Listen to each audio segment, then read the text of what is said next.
तो हम लोग जो है साइंस के जो यहाँ के टेस्ट में टेस्ट सीरीज में जो क्वेश्चन किए गए थे उस पर डिस्कस कर रहे हैं। तो आज 25 क्वेश्चन हमने कल किया था, 25 क्वेश्चन आज है, तो उस पर हम लोग देखते हैं। क्वेश्चन शुरू करते हैं।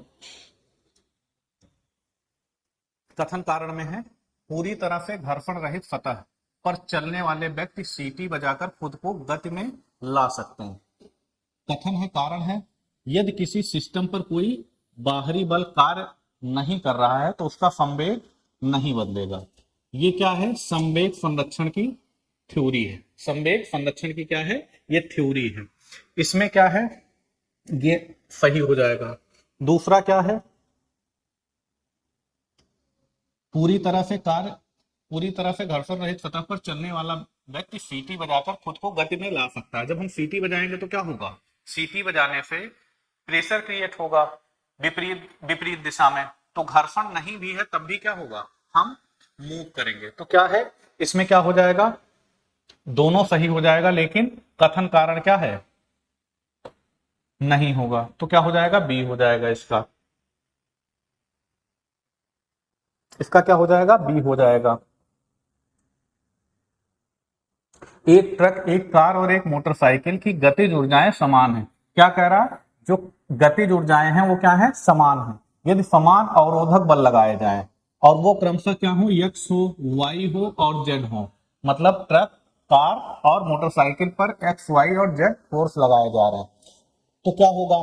क्या कह रहा है कि एक कार और एक मोटरसाइकिल पर गतिज ऊर्जाएं समान है। अगर गतिज ऊर्जाएं समान है और अवरोधक बल भी समान लगाया जा रहा है तो क्या होगा? ये जो x का मान होगा, y का मान होगा, z जो होगा, ये क्या होगा? बराबर हो जाएगा, इक्वल हो जाएगा। निम्नलिखित में से किसने न्यूटन से पहले बताया था कि सभी वस्तुएं पृथ्वी की ओर आकर्षित होती हैं? तो ये किसने बताया था? तो ब्रह्मगुप्त ने बताया था। ये ध्यान रखना, यहां बुद्धगुप्त लिखा है, ये सही नहीं है। ठीक है, ये जो ब्रह्मगुप्त हैं वो गुप्त वंश के गुप्ता पीरियड में थे। ये गणितज्ञ भी थे और क्या थे? खगोल शास्त्री भी थे। मतलब मैथमेटिशियन, गणितज्ञ और खगोल शास्त्री थे। कौन? ब्रह्मगुप्त। इन्होंने ही बताया था ग्रेविटी के बारे में। सबसे पहले ग्रेविटी के बारे में इन्होंने ही बताया था। यदि पृथ्वी और सूर्य के बीच की दूरी को वर्तमान की बजाय दोगुना होता तो पृथ्वी पर सूर्य द्वारा लगाया जाने वाला गुरुत्वाकर्षण बल कितना होगा? तो अगर दूरी बढ़ जाएगी तो गुरुत्वाकर्षण बल क्या होगा? दोगुना हो जाएगा। मतलब दूरी दोगुना हो गया तो गुरुत्वाकर्षण बल 1/4 हो जाएगा इसका। ठीक है, ये क्वेश्चन क्या है? प्रीवियस ईयर में भी पूछे गए हैं।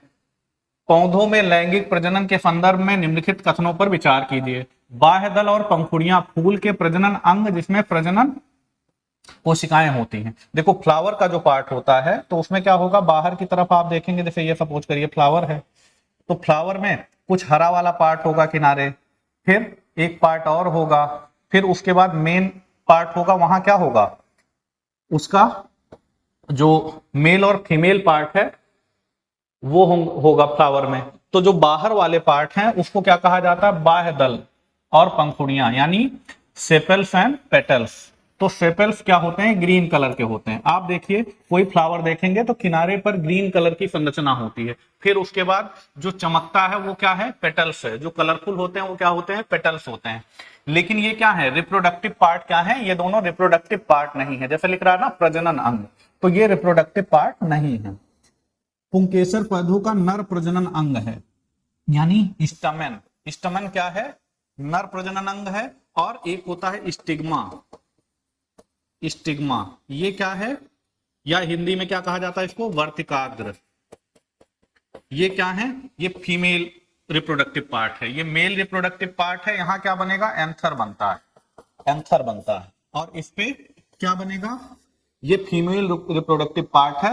एंथर क्या आएगा? इसी पर आकर रुकेगा नीचे की तरफ और नीचे चला जाएगा। यहां गायनोसियम पाया जाएगा, उससे एंडोसियम, उससे क्या करेगा? फ्यूज करेगा और क्या बन जाएगा? सीड बन जाएगा। सीड और फ्रूट का निर्माण हो जाएगा इस तरह से। तो ये स्टेटमेंट क्या है? सही है। जब पराग हवा द्वारा एक फूल से दूसरे फूल में स्थानांतरित होते हैं, क्या कह रहा है? जब परागकण मतलब पॉलन ग्रेन जो क्या है? मेल रिप्रोडक्टिव पार्ट है, वो क्या कर रहा है कि हवा द्वारा क्या हो रहा है, एक फूल से दूसरे फूल पर स्थानांतरित होते हैं तो उसे स्वपरागण कहा जाता है। नहीं, स्वपरागण नहीं होगा यहां पे। जब ये क्या होगा, ये सेल्फ पॉलिनेशन लिख रहा है ना, सेल्फ पॉलिनेशन, सेल्फ पॉलिनेशन, ये सेल्फ पॉलिनेशन नहीं होगा। क्यों? क्योंकि सेल्फ पॉलिनेशन में क्या होगा, एक ही फ्लावर में दोनों पार्ट जब पाए जाते हैं, मेल फीमेल दोनों पार्ट पाए जाते हैं, तो जो एंथर होता है वो क्या होगा, स्टिग्मा पे चला जाएगा और सीड फॉर्मेशन हो जाएगा। तो ये स्वपरागण नहीं है। यहां अगर ये लिखता पर परागण तब सही हो जाता, ठीक है। तो ये क्या हो जाएगा, ये स्टेटमेंट क्या हो जाएगा, गलत हो जाएगा। एक ही फ्लावर में होगा तो स्वपरागण नहीं होगा। तो इसमें क्या हो जाएगा, केवल 2 सही हो जाएगा। इसके लिए फ्लावर एक ही फ्लावर में जब होगा, एक ही फ्लावर का एंथर हो, उसी का स्टिग्मा हो, तब क्या होगा, सेल्फ पॉलिनेशन होगा। नहीं तो क्या होगा, क्रॉस पॉलिनेशन। आनुवंशिक इंजीनियरिंग के संदर्भ में निम्नलिखित कथनों पर विचार कीजिए। जेनेटिक इंजीनियरिंग के बारे में बात कर रहा है, तो क्या कर रहा है, आनुवंशिक इंजीनियरिंग का उपयोग जीवों के वांछित आनुवंशिक सामग्री को पेश करने, मतलब क्या किया जाता है, जो हमें चाहिए वो क्या किया जाएगा, इंट्रोड्यूस करा दिया जाएगा। जैसे जो बीटी कार्टन है तो उसमें क्या किया गया था, बैक्टीरियम थ्रिंगेंसिस जो एक बैक्टीरिया है उसका जीन जो इंसेक्टिसाइडल प्रोटीन बना रहा था उसको किसी प्लांट में क्या किया गया, इंट्रोड्यूस करा दिया गया ना। तो उससे क्या हुआ, इंसेक्टिसाइडल प्रॉपर्टी किसमें डेवलप हो गई, प्लांट में। तो वांछित आनुवंशिक सामग्री को क्या किया जाता है, इंट्रोड्यूस कर दिया जाता है। तो ये स्टेटमेंट क्या है, सही है। किस प्रोसेस से, जेनेटिक इंजीनियरिंग की प्रोसेस से। तो ये स्टेटमेंट क्या है, सही है। आनुवंशिक इंजीनियरिंग का उपयोग एंजाइमों के रसायन विज्ञान को बदलने के लिए भी किया जाता है। ये भी क्या है, सही स्टेटमेंट है। ये भी क्या है, सही स्टेटमेंट है। केमिकल लेवल पर बहुत सारे चेंज किए जा सकते हैं, तो दोनों सही हो जाएगा इसमें। चुंबकों के संदर्भ में निम्नलिखित कथनों पर विचार कीजिए। सभी चुंबक 2 ध्रुव होते हैं। आपने देखा होगा नॉर्थ पोल साउथ पोल होता है। छोटे चुंबक में भी यही हाल होगा और बड़े चुंबक में भी। तो ये स्टेटमेंट क्या होगा, सही हो जाएगा। 2 चुंबकों के विपरीत ध्रुव एक दूसरे को आकर्षित करते हैं, जबकि समान ध्रुव एक दूसरे को प्रतिकर्षित करते हैं। ये बात सही है। 2 चुंबकों के विपरीत ध्रुव मतलब पॉजिटिव और निगेटिव क्या करेंगे, एक दूसरे को आकर्षित करेंगे। लेकिन पॉजिटिव पॉजिटिव होगा या निगेटिव निगेटिव होगा तो ये सब क्या करेंगे, प्रतिकर्षित करेंगे। तो ये भी सही हो जाएगा। चुंबक गर्म करने, पीटने, ऊंचाई से गिराने पर अपने गुण को खो देता है। तो ये भी सही है इसमें। तो क्या हो जाएगा, तीनों हो जाएगा। ठीक है, तीनों इसमें हो जाएगा। एक्सोन्यूक्लियेज और एंडोन्यूक्लियेज का निम्नलिखित के संबंध में निम्नलिखित में से कौन सा सही है। एक्सोन्यूक्लियेज क्या होता है और एंडोन्यूक्लियेज क्या होता है। जब हम जेनेटिक इंजीनियरिंग पढ़ते हैं तो वहां ये एंजाइम हम सामान्यतः देखते हैं। जो एक्सोन्यूक्लियेज और एंडोन्यूक्लियेज एंजाइम है, जैसे एंडोन्यूक्लियेज जो एंजाइम है वो क्या करता है, डीएनए को पर्टिकुलर साइट से काटने का काम करता है। तो ये क्या करता है, कैंची का काम करता है। ये पर्टिकुलर साइट से क्या करता है, काटने का काम करता है। और एक्सोन्यूक्लियेज क्या करता है, ये क्या करता है, टिप पर काटता है। तो हम क्वेश्चन देखते हैं इसमें। एक्सोन्यूक्लियेज डीएनए के सिरों को से न्यूक्लियोटाइड्स हटाते हैं। ये क्या करते हैं, सिरे से एक्सोन्यूक्लियेज ये क्या कर रहे हैं, सिरे से न्यूक्लियोटाइड्स को हटाते हैं। और एंडोन्यूक्लियेज क्या करते हैं, ये किसी पर्टिकुलर साइट से काटते हैं। तो काटने का काम होगा तो कोई जोड़ने वाला होगा। तो ये दोनों एंजाइम काटने का काम कर रहे हैं। एक एंजाइम कौन सा होता है, लाइगेज।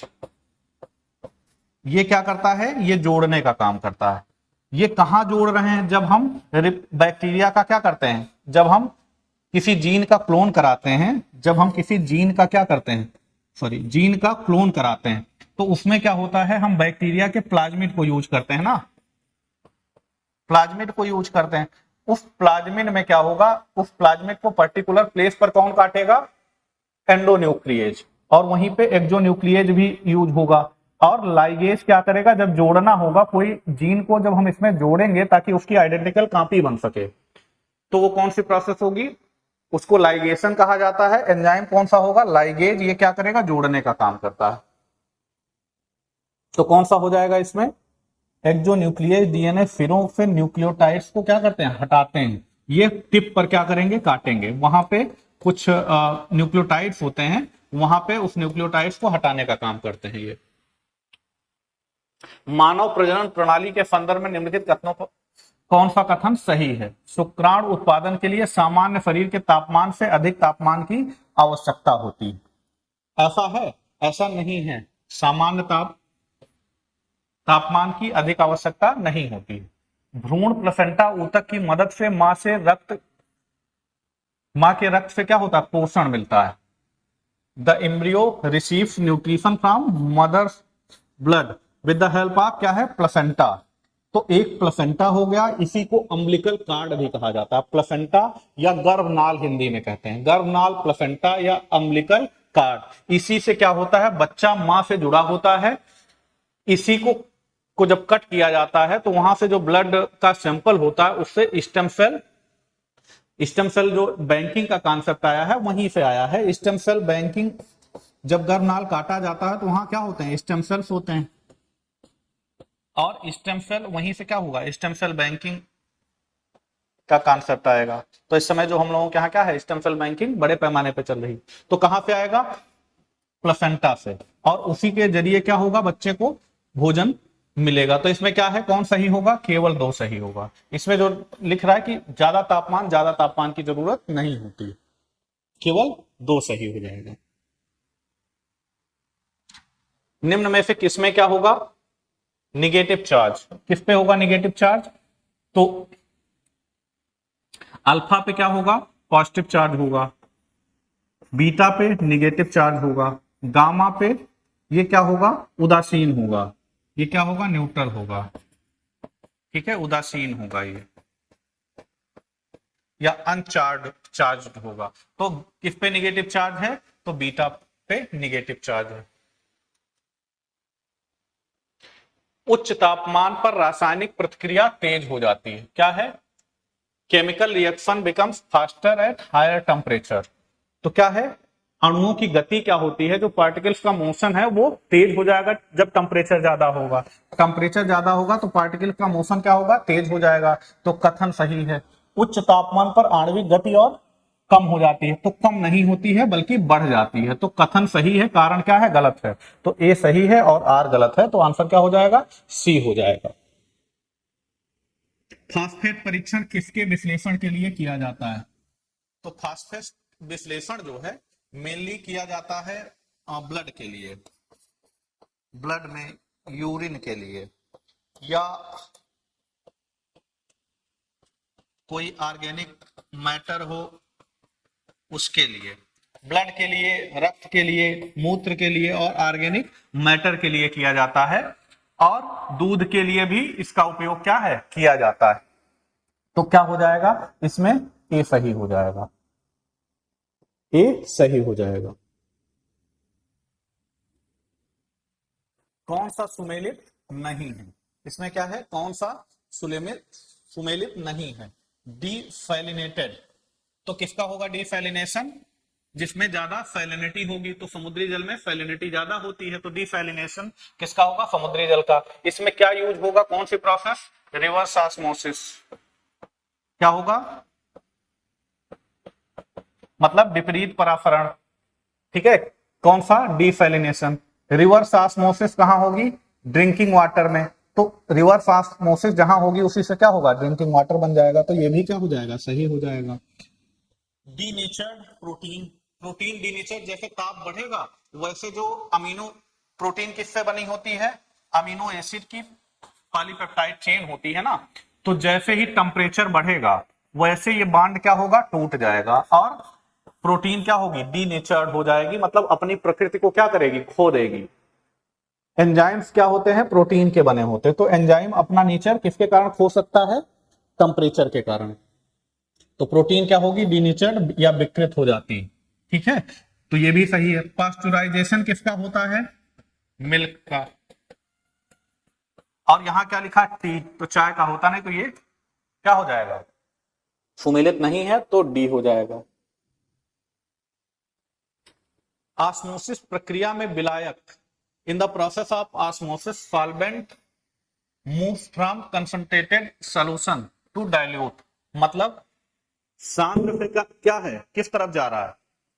सांद्र से क्या कह रहा है कि विलायक सांद्रित घोल से तनु की तरफ जाता है, तो इसको क्या कहा जाएगा, ऑस्मोसिस कहा जाएगा। जबकि क्या होगा, होता क्या है वास्तव में, ये उल्टा लिखा गया है, ये क्या है, उल्टा लिखा गया है। सांद्रित घोल से तनु की तरफ नहीं जाता है, तनु से मतलब डाइल्यूट से कंसंट्रेटेड की तरफ जाएगा। ठीक है, डाइल्यूट से कंसंट्रेटेड की तरफ जाएगा, इसको क्या कहेंगे, ऑस्मोसिस। जैसे आपने किशमिश में देखा होगा, किशमिश के अंदर का जो फ्लूइड होगा, किशमिश के अंदर, किशमिश ऐसे टेढ़ा मेढ़ा होगा, इसके अंदर फ्लूइड क्या होगा, कंसंट्रेशन उसका जो कंसंट्रेशन होगा वो क्या होगा, ज्यादा होगा, उसकी सांद्रता ज्यादा होगी। बाहर पानी में उसको डाल दो, पानी की सांद्रता क्या होगी, कम होगी। तो यहां देखोगे पानी अंदर जाएगा, यानी क्या हो रहा है, कम सांद्रता से अधिक सांद्रता की तरफ जा रहा है ना, और ये क्या हो जाएगा, स्वेल कर जाएगा, ये क्या होगा, स्वेल कर जाएगा। अब देखिए, तो ये क्या हो गया, गलत हो गया, उल्टा लिखा गया है। अगला, रिवर्स ऑस्मोसिस में तन घोल पर बाहरी दबाव लगाया जाता है, तन घोल पर नहीं लगाया जाता है। ठीक है, यहां क्या है, ये भी उल्टा लिखा गया है, तन घोल पर बाहरी दबाव नहीं लगाया जाता है। इसमें किस पे लगाया जाएगा, जो सांद्र होगा या कंसंट्रेटेड होगा उस पे। तो यहां क्या हो जाएगा, इसमें रिवर्स ऑस्मोसिस में क्या होगा, जो इसका ठीक उल्टा हो जाएगा, हाई कंसंट्रेशन से लो की तरफ जाएगा। ठीक है, तो क्या हो जाएगा, रिवर्स ऑस्मोसिस हो जाएगा, हाई कंसंट्रेशन से लो की तरफ जाएगा तो रिवर्स ऑस्मोसिस हो जाएगा। इसके लिए क्या रिक्वायर्ड है, फोर्स की जरूरत होती है। ठीक है, तो दोनों का उपयुक्त में से कौन सा सही है, तो ना तो एक ना तो दो। निम्नलिखित में से कौन सा मूल तत्व है, कौन सा कह रहा है मूल तत्व है, तो कौन सा मूल तत्व होगा, तो हम देख रहे हैं हीरा क्या है, हीरा कार्बन से बना, शुद्धतम रूप है कार्बन का, कार्बन का क्या है, शुद्धतम रूप है। चीनी में आप देखेंगे तो इसमें कार्बन होगा, हाइड्रोजन होगा, ऑक्सीजन होगा, इसमें भी कई चीजें मिक्स होंगी, रेत में भी कई चीजें मिक्स होंगी, तो हीरा आंसर हो जाएगा। सबसे अधिक प्रतिक्रियाशील धातु कौन सी, धातु प्रतिक्रियाशील कौन सी है सबसे ज्यादा, तो सबसे ज्यादा कौन सा होगा, पोटेशियम हो जाएगा।